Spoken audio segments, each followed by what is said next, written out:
That's why we have global warming. We have global warming because too many people are using too much stuff. We've got to stabilize population. On a voluntary basis, everybody in the world's got to pledge to themselves that 1 or 2 children is it. Not doing it will be catastrophic. We'll have 8 degrees, we'll be 8 degrees hotter in 30 or 40 years, and basically none of the crops will grow. Most of the people will have died, and the rest of us will be cannibals. Civilization will have broken down. What the few people who are left will be living in a failed state like Somalia or Sudan, and living conditions will be intolerable. The droughts will be so bad there'll be no more corn growing. Not doing it is suicide. Unbelievably, when Turner met with other globalists, David Rockefeller, Warren Buffett, Bill Gates, Michael Bloomberg, and even Oprah Winfrey to discuss population control, they were portrayed as superheroes. Behind closed doors on this New York campus, a secret gathering of some of the world's most powerful people. Gates, Buffett, Bloomberg, Winfrey. It was like the Super Friends. In the great hall of the Justice League, there are assembled the world's 4 greatest heroes. Together with others at the meeting, including George Soros, Ted Turner, David Rockefeller, they're worth more than $125 billion. The new Superman and Wonder Woman, the super rich friends, not fighting bad guys, but fighting for good nonetheless. Would a superhero call for a one-child policy? Would a superhero call for population control? In a recent interview, he claims that 2 billion people would be ideal. That means 4 billion plus must die to accommodate a man who owns more acreage than anyone else on the planet. Let's not forget that Ted Turner is the president of the United Nations Foundation. There are countless examples of how we are being indoctrinated to accept these kind of conditions and believe that man and his activities are the problem. From the promotion of climate cops, we're the carbon cops and we're on the lookout for energy wasters, to phony liberals and conservatives getting together to promote climate change. Hell, let's face it, we're polar opposites. We couldn't be further apart. I'm on the left. And I'm usually right. And we strongly disagree. Except on one issue. Tell them what it is, Reverend Pat. That would be our planet. Taking care of it is extremely important. We all need to work together, liberals and conservatives. So get involved. It's the right thing to do. Now there you go again. The New World Order will stop at nothing to achieve planetary dominance. Whether it be assassination, wars based on lies, and even a phony environmental movement. So it should come as no surprise that they have been tracking, tracing, and databasing our lives for years. Many people are aware that the Bush administration engaged in warrantless wiretaps on American citizens.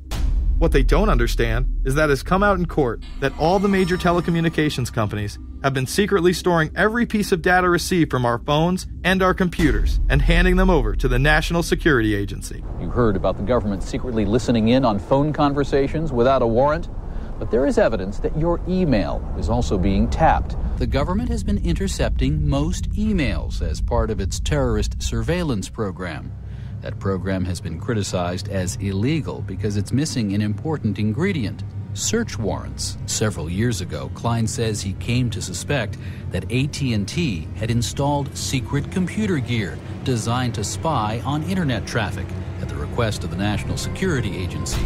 This is just a small part of the picture, as AT&T was not the only company involved and emails were not the only issue.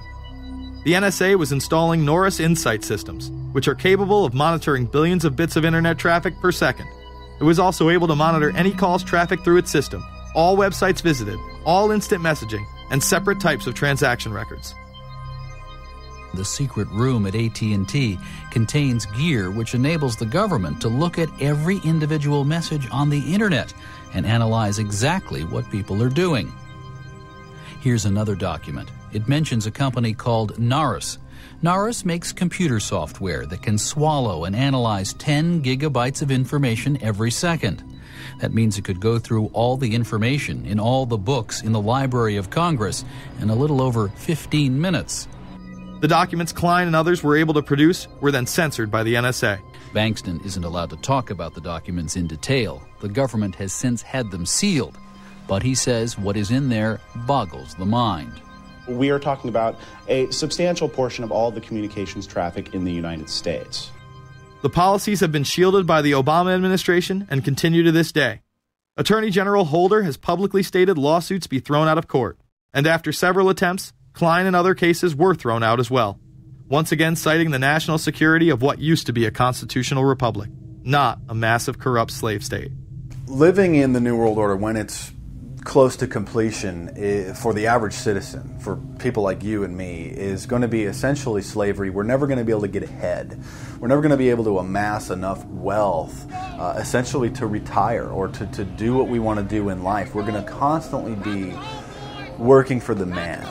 They're creating essentially a two-class system. So it's going to be an inner ruling elite and then everyone else. And I got news for you. You're everyone else. The New World Order that is currently being built revolves around creating a global technopoly ruled by the elite, in which they dominate and control a severely reduced populace, which they treat as their pets. In the New World Order, the people are the enemy. Internal documents released in March of 2009 reveal that the Department of Homeland Security is targeting citizens who discussed the New World Order, people with a Christian identity, or sovereign citizens who argue that the government has gotten away from the intent of the Constitution and are strong states' rights advocates. People who are anti-immigration, stating, extremists will argue that immigrants are taking the jobs of U.S. citizens during times of high unemployment and without paying taxes. People who oppose the Federal Reserve banking system. People who display constitutional party or libertarian material. People who support Ron Paul. And those who have bumper stickers containing anti-government rhetoric. This document is one of literally thousands that make everyone a possible terrorist. This establishes a pattern of demonizing ordinary citizens while giving draconian powers to the state. You are considered guilty until proven innocent. As technology is developed, separate parts of their command and control system are beta tested around the world. Here at home, Boy Scouts are being trained to take on returning veterans and disarm domestic extremists, while national programs such as City Year are training young people to serve the government. I am change. I am fierce. In the United Kingdom, it has been established there are over 4 million CCTV cameras. That is around one camera for every 14 citizens. Their purpose is not to solve crime, as it takes 1,000 CCTV cameras to solve just one crime. It is to create a tattletale society in which everyone is under constant surveillance by the state and those around them. The company Internet Eyes is now paying people to log onto the internet and watch CCTV cameras in real time as they turn in criminals for cash. Families deemed by the state to be unfit in England have now been put under 24-hour CCTV supervision in their homes. This program has plans for 20,000 families in England, which is to double in the next 2 years. Your every move in both your home and the outside world is under constant surveillance by a criminal elite who operate above the law. As we are constantly under the microscope, their activities remain in the shadows. Obama extended diplomatic immunity to Interpol with Executive Order 12,425, further empowering criminal behavior within our own government. In the Middle East, endless wars will continue. Under the Obama administration, we have sent tens of thousands of more troops into Afghanistan. All while the same network exposed in the Iran-Contra affair discussed earlier controls the opium trade. It was revealed in October of 2009 that the CIA had been funding puppet Afghani leader Hamid Karzai's warlord brother for the last 8 years. He is the lead opium dealer in the region. It seems the same cartel that was dealing drugs in the 80s and 90s never stopped. After all, how else could the government fund black operation programs across the board? The Karzai regime has whole sections of it which are drug-supported, and we can't touch it. We turned Afghanistan into the major supplier of heroin for the world. It happened under CIA supervision. This continues while many of the Taliban are literally on U.S. payrolls. Is there a possibility that we have Taliban employees? The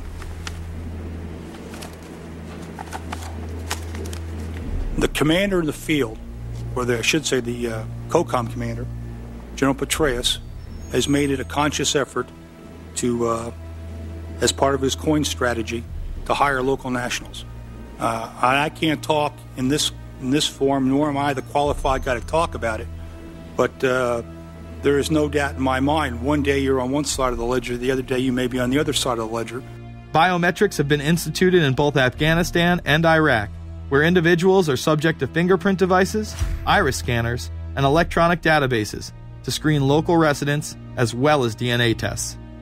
This includes anyone within the populace of a combat zone. Someone has to go out there with the biometric registration equipment, take your iris scans, take your scans and get you registered in the system like that. As scary and tyrannical as these systems seem to be, none may be as dangerous as the implantable RFID microchip. Through various pretenses, including terror, security, and entertainment, the chip has been promoted and integrated into society. In 2001, following the 9/11 terrorist attacks, the Jacobs family became the first family to be injected with microchips in front of a live television audience. We have a Florida family who are really pioneers in a brave new world. They have volunteered to be the first ever to have microchip identification devices implanted into their body. After 9/11, I was really concerned with the security of my family.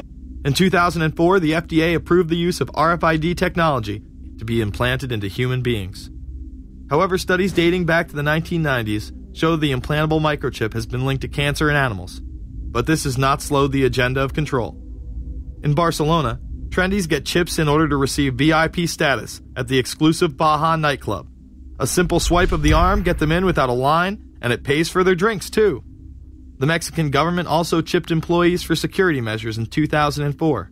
We were interested today to hear that more than 100 law enforcement officials in Mexico are having microchips implanted in their arms. The chips allow a person to be scanned, sort of like a cereal box at the supermarket checkout.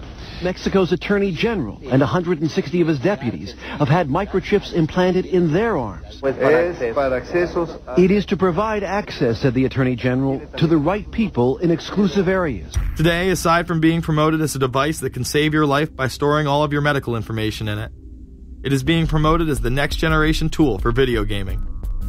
Sega developer Yu Suzuki plans on developing gaming technology using implantable RFIDs. He states, people that have some sort of chips in their bodies, to be able to keep track of vital signs, so it doesn't have to be a scary thing. But you could put a sensor here, you know, a bit like the Matrix, as he points to his arm. It's not really something only in the future. Some people already have them, chips in their bodies. Suzuki is correct. It has never been easier to order a microchip online and implant it under your skin. Microchips implanted in your hand, arm, or shoulder is just the beginning. Some have already taken implantable brain chips that may enable the blind to see again, the deaf to hear, and much, much more, including the ability to download information directly into the brain and instantly communicate with anyone in the world, creating a worldwide mind. It's very interesting that the way that the New World Order is going is moving towards a system that is identical to that, whether it's going to be an implantable microchip, an RFID, a thumb scan, whether it's going to be some sort of a tattoo. Imagine a planet where every human being is required to be chipped at birth. This would be the final tool implemented in a command and control world government system, in which the elite rule the masses with total control of their lives. This is, of course, a terrible predicament for those of us who are convinced that this system is slowly but surely destroying this country and has to be changed. But we can't count on the elected presidents to do it, and we can't count on the elected Congress to do it. We somehow have to mobilize the technological resources of the internet to create some kind of new political force in this country. So is there anything else about the ruling class we should know? Politicians, business leaders, and media figures are often portrayed as pillars of morality while they describe themselves as Christian conservatives. Nothing could be further from the truth. In reality, many of the elite are groomed at a young age to take part in occult rituals. Those who attend Yale are indoctrinated into the Order of Skull and Bones, an elite secret society cloaked as a fraternal order. Yale University is 300 years old this year, and were you to visit its campus, you would see that it still has exotic clubhouses, which look like tombs where Yale's legendary secret societies meet. Their prestige and importance have largely evaporated, but the rituals are still a secret. And so when we heard that some enterprising characters had managed to spy on the famous Skull and Bones Society, we couldn't resist. Skull and Bones, people say it's a fraternity at Yale University, but it's really a postgraduate organization. So it was founded in 1832, and it's not like a normal fraternity. People don't pledge. These